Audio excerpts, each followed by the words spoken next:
This video is not intended for viewers under the age of 13. Viewer discretion is advised. Hey everyone, welcome back. Today we're taking a look at both versions of Roadblock released in the G.I.Joe Classified series. Really excited about these, so stay tuned and let's see what they have in store for us.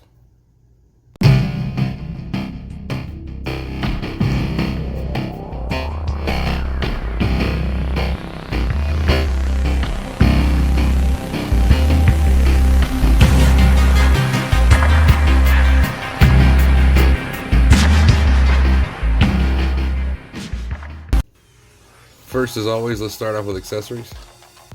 They both come with this massive laser rifle, fitting for the character, but this does seem to be one thing that the majority of buyers don't like about this purchase.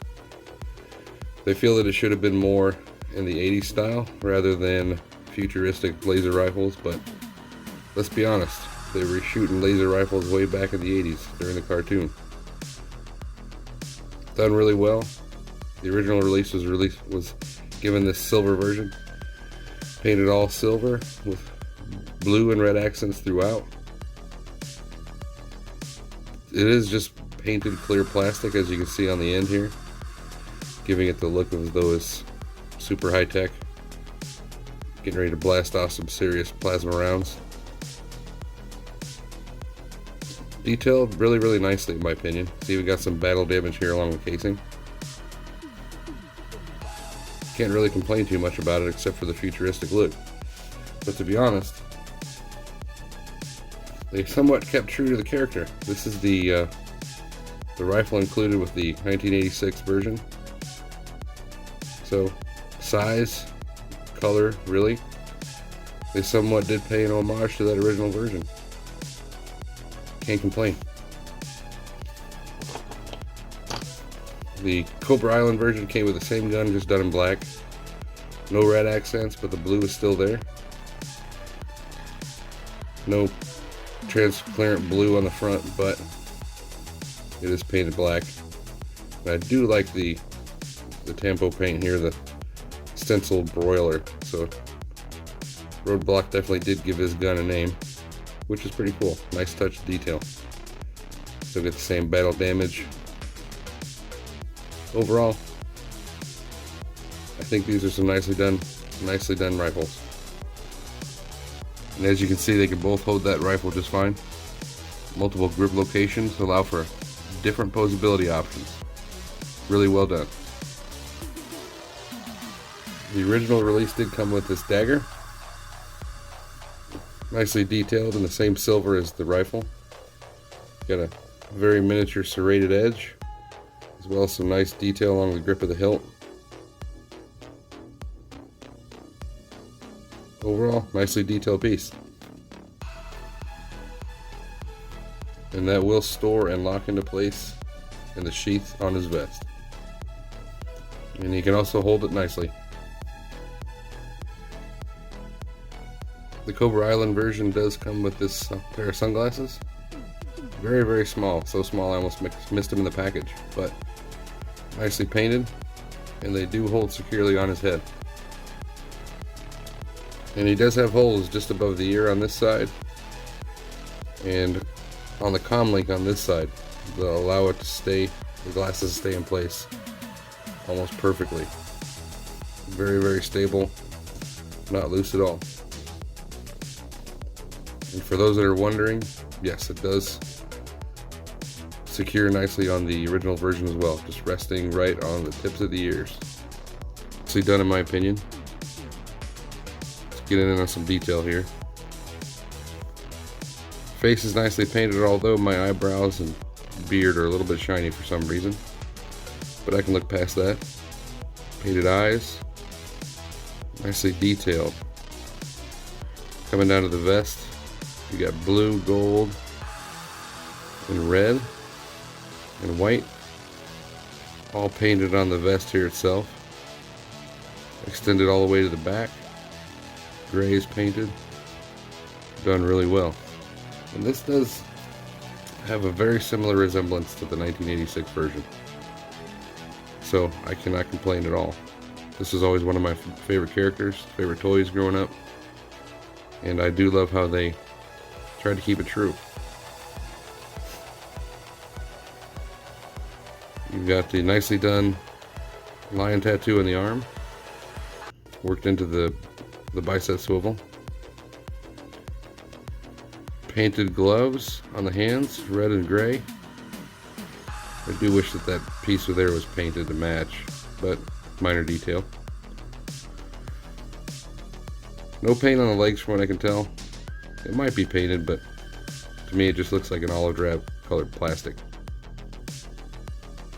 You got your gold knee pad. Coming down, you've got gold, red, and black on the boots. All nicely detailed, as well as the detail on the kneecap. Some buckles. Overall, really well detailed. Paint has been spectacular on these guys. So let's get into articulation. Head is on a ball, so you get up to there. And there's a ball on the neck going to the chest too, so you actually have some articulation. Let you get down to there on the head.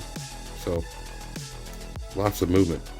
You can tilt to the side, so definitely a lot of attitude possibilities, which is a must with this character. Coming down the arms.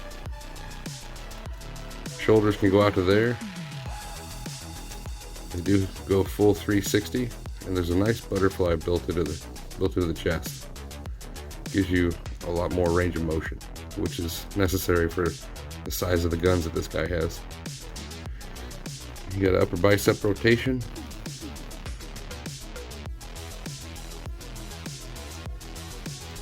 Double jointed elbow. Gives you nice range of motion.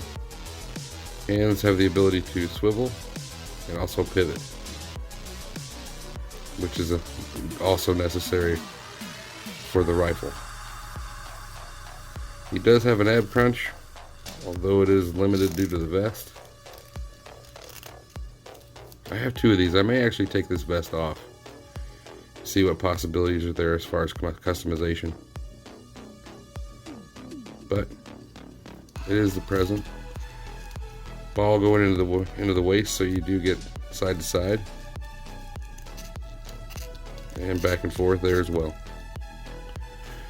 Hips, no rotation, but they can go out to there. Legs can kick to there, but there is a drop down on the hips that allow you to get a lot more up, which is nice. Upper thigh rotation. Double jointed knee.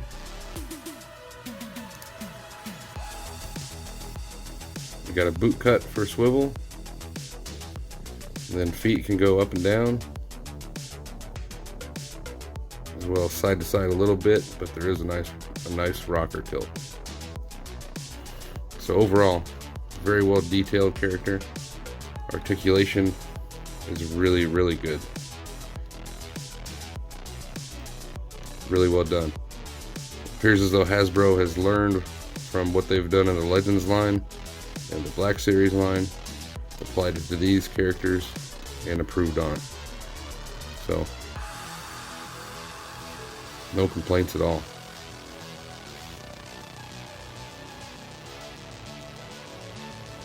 Taking a look at the Cobra Island version. Same face sculpt, but they did add the extended beard, as well as the bandana and the comm link.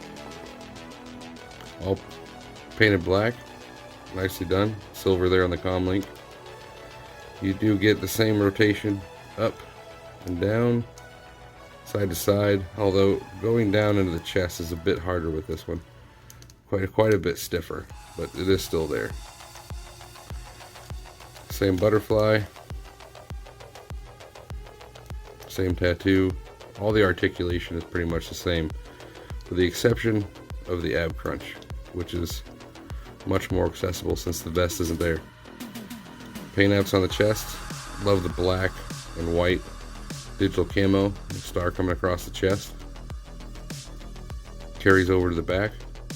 Very nicely done. Black belt this time with a silver belt buckle. I wish that was present on the other version.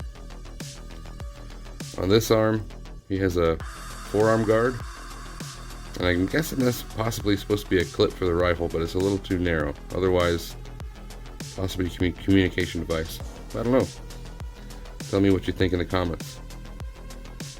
Coming down the leg, he has, rather than a sidearm, he's got a pouch full of grenades. I guess that's fitting for Roadblock, but I do wish he came with a sidearm.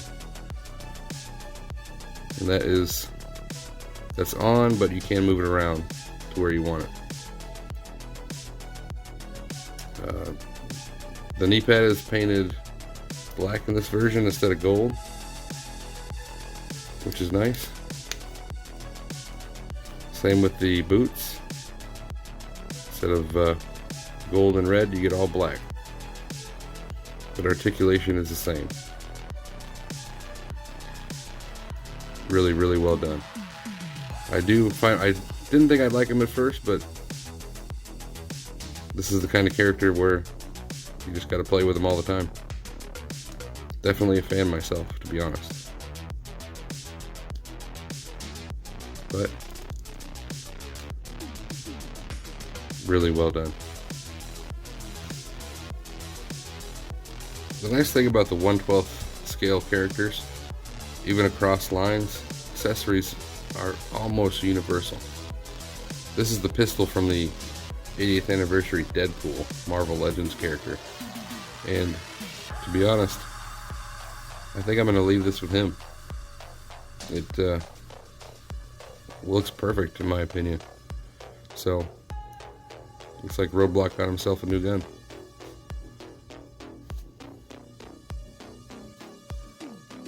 With the available articulation, posability for these guys is definitely not a problem. The majority of their joints are tight, so they're able to hold a pose with themselves, or they do work well with the NECA stands if you have any of those. They're available on Amazon as well. The ports on their feet are the perfect size for them. So playability with these characters is top notch. No complaints. It's the type of thing you're just gonna sit and mess with them all the time. You won't be able to find a pose and just leave them there. Trust me. These guys are too well done for that. So overall, would I recommend that you purchase these characters? Yes, definitely. The paint apps, articulation, design, all come together for two very well put together figures. They have aspects that appeal to both fans from the 80s and fans from today. So there's a little bit of love for everybody. Hasbro has really, really hit the nail on the head with this new G.I. Joe classified line, and I can't wait to see what they come out with next. Stay tuned, because I did just receive the Amazon exclusive Storm Shadow. I'll be reviewing that next, but thank you for watching. Please like and subscribe and get that bell on.